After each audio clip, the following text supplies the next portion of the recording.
صبح جاگنے کے ساتھ ہی میرے ذہن میں پھر انگنت اندیشے سر اٹھانے لگے۔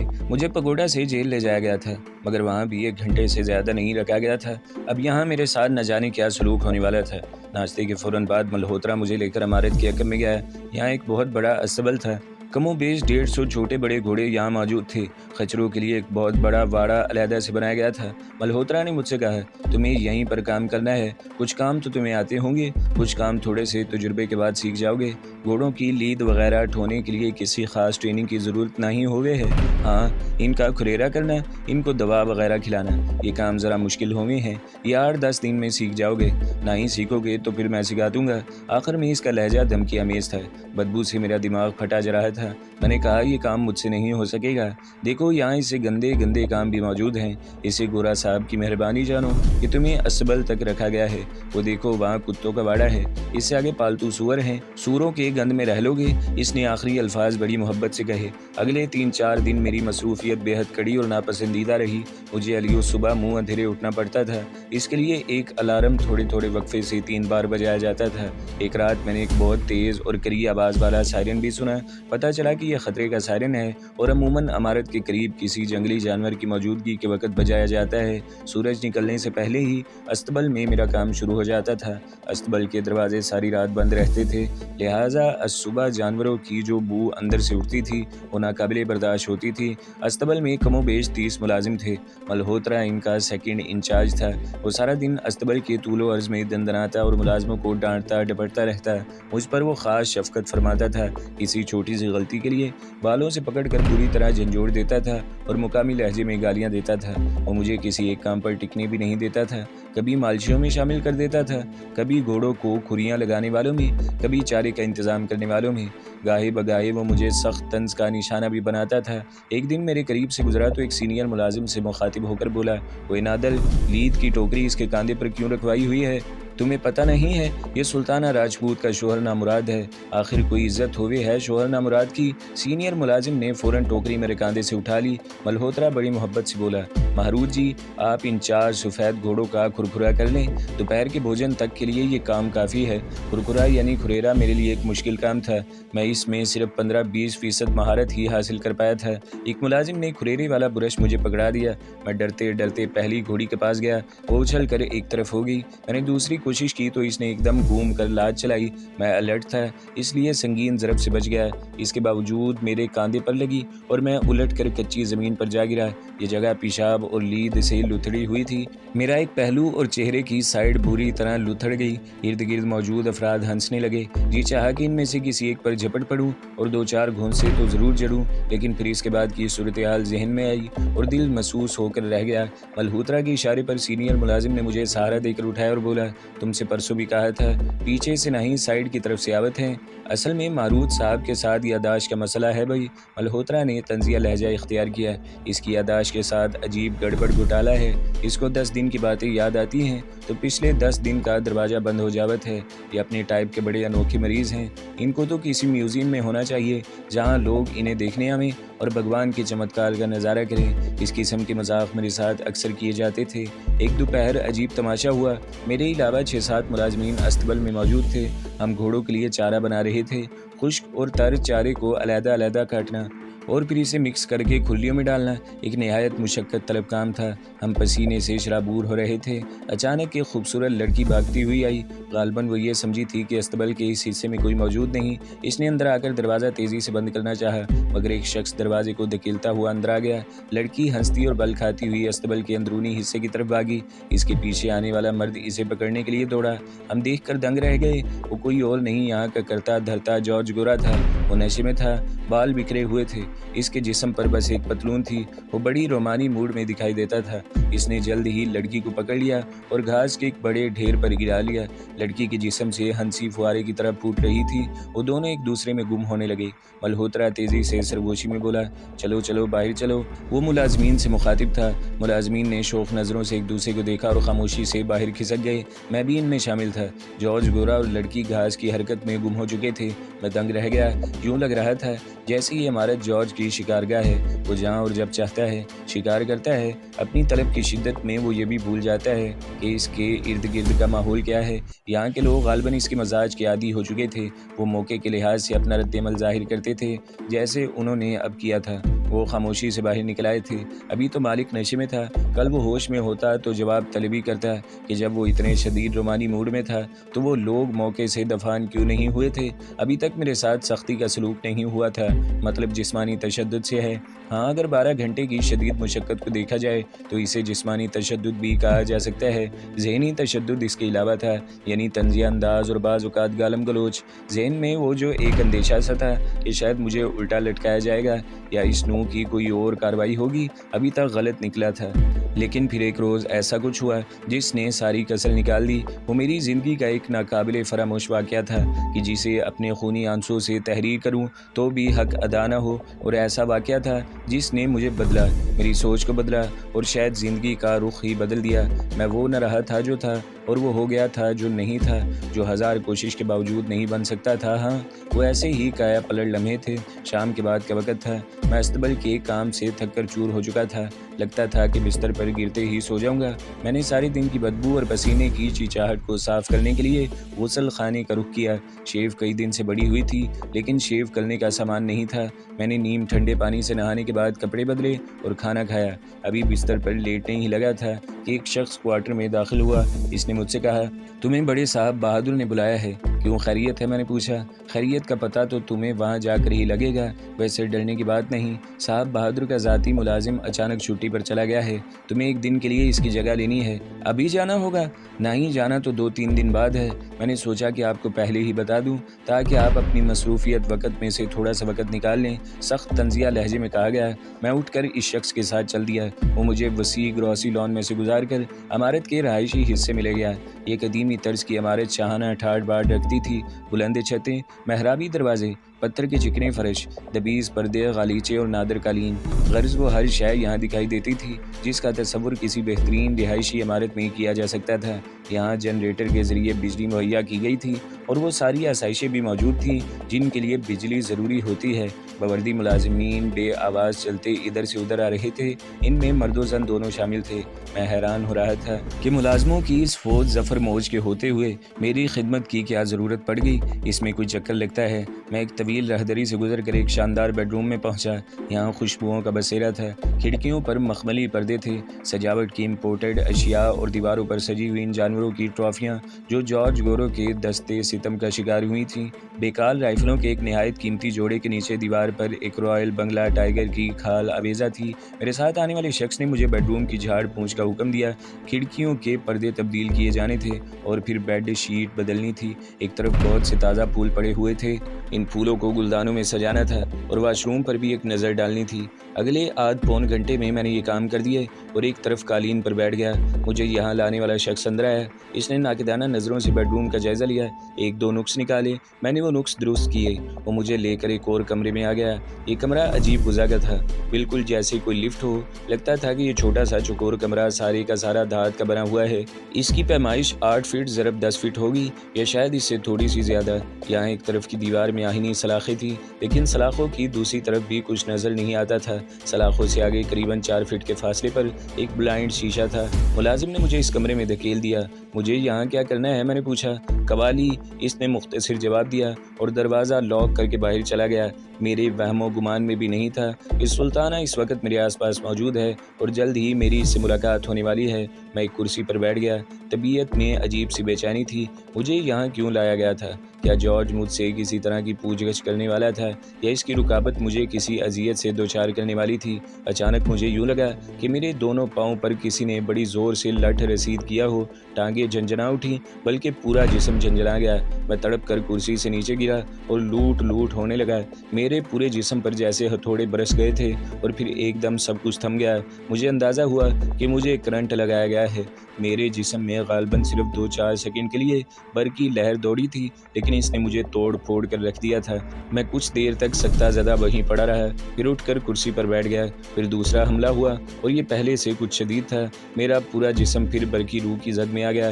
اس دفعہ میں اوندے منہ آہنی فرش پر گرا اور ایک بار پھر مچھلی کی طرح تڑپنے لگا۔ اس مرتبہ میرے منہ سے بے ساختہ رفتہ دردناک آوازیں نکلی۔ میں چلا رہا تھا اور چلاتا جا رہا تھا۔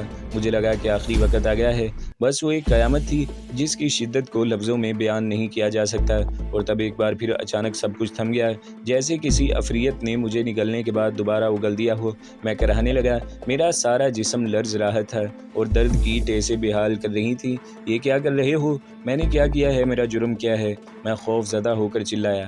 یہ خوف بے پناہ شدت کے ساتھ مجھ پر حملہ آور ہوا کہ ابھی اس دھاتی کمرے میں پھر کرنٹ چھوڑا جائے گا اور میں موت اور زندگی کے درمیان جھول جاؤں گا۔ سزا دینے والا سامنے ہو تو اور بات ہوتی ہے، یہاں سزا دینے والے کا پتہ تھا، نہ سزا کی وجہ معلوم تھی، نہ یہ پتہ تھا کہ اس سزا سے بچنے کے لیے مجھے کیا کرنا ہوگا۔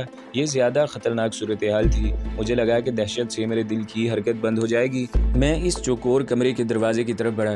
سٹیل کا یہ سلائیڈنگ ڈور لاک تھا۔ میں نے اس پر بے دریغ مکے برسائے، لیکن وہ ٹس سے مس نہیں ہوا، نہ ہی کسی نے میری آواز سنی۔ میں ننگے پاؤں تھا اور برقی روح کسی بھی وقت دوبارہ فرش میں اور دیواروں میں دوڑ سکتی تھی۔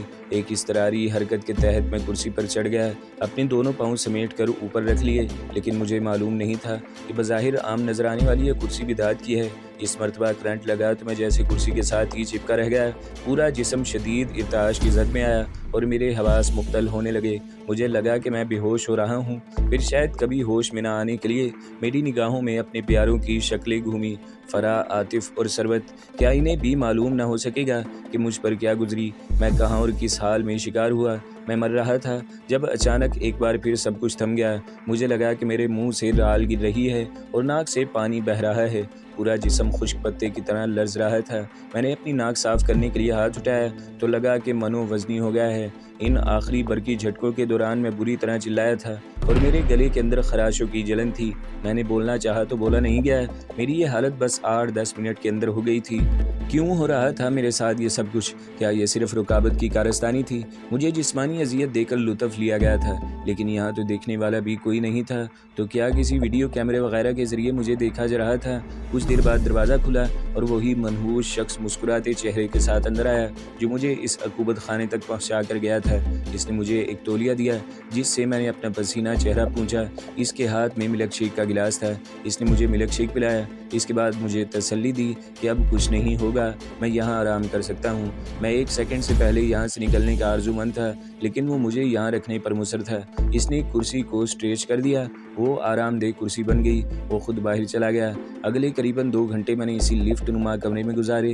میری حالت اب بہتر تھی، لیکن وہ جو برقی روح کا خوف سا دل میں جاگزی ہو گیا تھا وہ کسی طور نکل نہیں رہا تھا۔ میرے اندازے کے مطابق اب رات کے 11 بج چکے تھے۔ اچانک آئینی کمرے کا دروازہ پھر کھلا اور ملازم نے مجھے ساتھ چلنے کے لیے کہا۔ ہمیں خم کھاتے ہوئے کوریڈور سے گزر کر پھر اسی بیڈ روم میں آ گئے جسے 2.5-3 گھنٹے پہلے میں نے اپنے ہاتھ سے صاف کیا تھا، مگر اب یہ بیڈ روم خالی نہیں تھا۔ یہاں جارج گورے کے علاوہ جو چہرہ مجھے نظر آیا اس نے مجھے ہلا کر رکھ دیا۔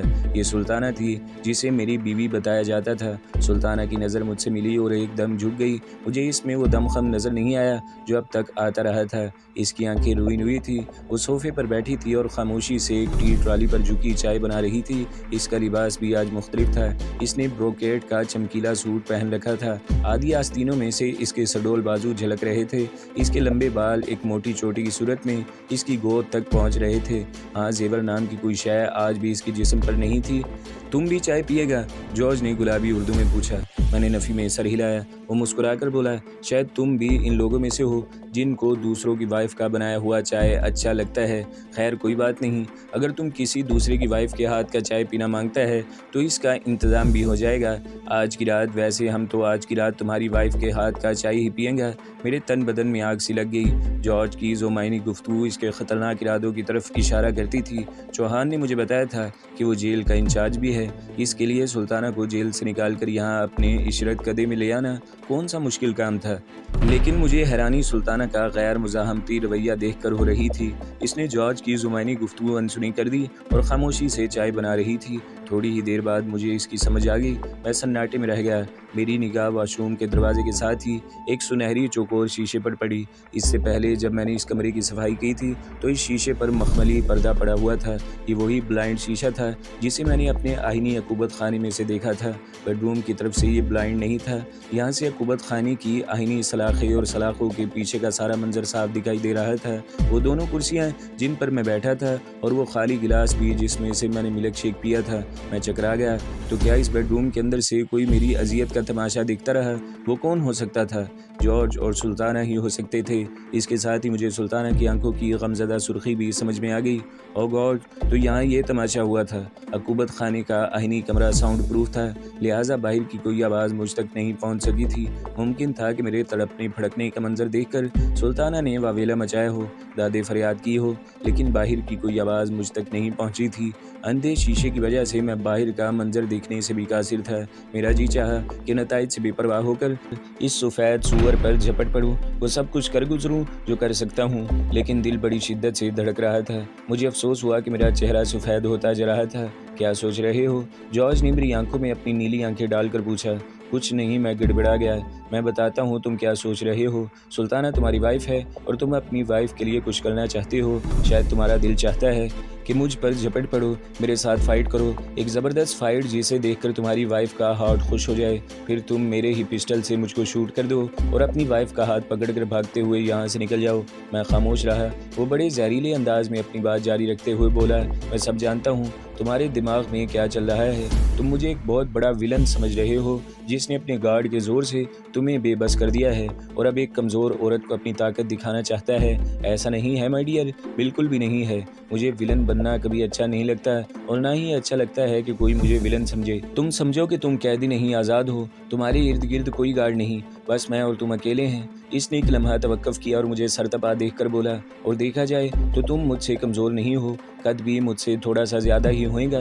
تم اپنی وائف کو یہاں سے لے جانے کے لیے مجھ سے دو بدو مقابلہ کر سکتا ہے، یس، مین ٹو مین، اور میں پرومس کرتا ہوں کہ اگر تم نے مجھے زیر کر لیا تو تم سے کوئی باز پرس نہیں ہوگی، تم پوری آزادی کے ساتھ اپنی وائف کو لے کر یہاں سے جا سکے گا، آئی پرومس یو۔ میں سکتا زدہ کھڑا تھا۔ اس نے گلاس میں سے شراب کا ایک چھوٹا سا گھونٹ لیا اور اپنی قمیض کے نیچے سے کولٹ پسٹل نکال کر سامنے قالین پر پھینک دیا۔ پسٹل کا فاصلہ جارج سے قریباً 15 فٹ اور مجھ سے صرف 7-8 فٹ کے قریب تھا۔ وہ کھلنڈرے انداز میں بولا، پسٹل اٹھاؤ اور کوشش کرو میری باڈی میں ایک ہول کرنے کی، چلو شاباش۔ میرے سینے میں دھڑکن کے گولے پھٹنے لگے۔ وہ دعوت دے رہا تھا۔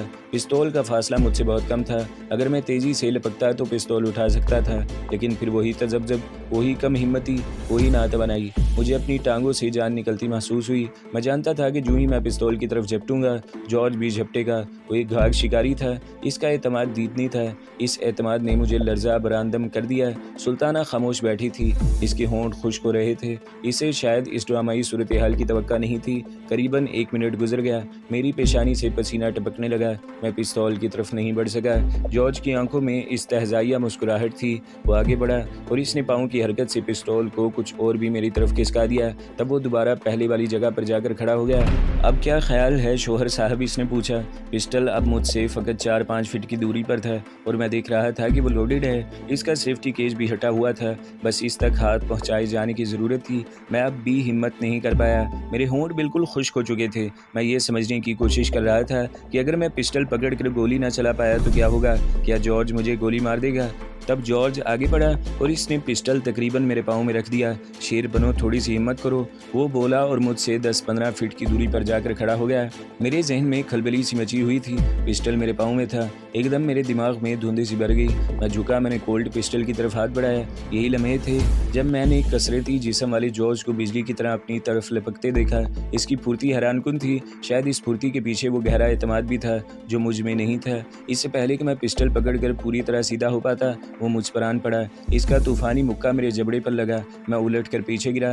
جارج کا دوسرا ہاتھ میرے دائیں ہاتھ پر آیا، اس ہاتھ میں پسٹل تھا۔ اس نے میری اس کلائی کو اتنی زور سے مروڑا کہ پسٹل پکے ہوئے پھل کی طرح میرے ہاتھ کی شاخ سے جدا ہو گیا۔ اس نے میری ٹھوڑی پر اپنا گھٹنا رسید کیا۔ میں نے اسے ٹانگوں سے پکڑ کر گرانا چاہا، لیکن وہ خاصا زور آور تھا۔ پرتعیش زندگی گزارنے والے عام لوگوں کے برعکس اس کا جسم سڈول اور کافی حد تک پرتیلا تھا۔ وہ گرنے سے بچ گیا اور میری گردن اپنے بازو کے شکنجے میں لے کر مجھے بے بس کر دیا۔ سلطانہ اس دوران میں سکتہ زدہ بیٹھی رہی، اس کا رنگ جو کنداری اناروں کی طرح دہکتا تھا زرد ہو چکا تھا۔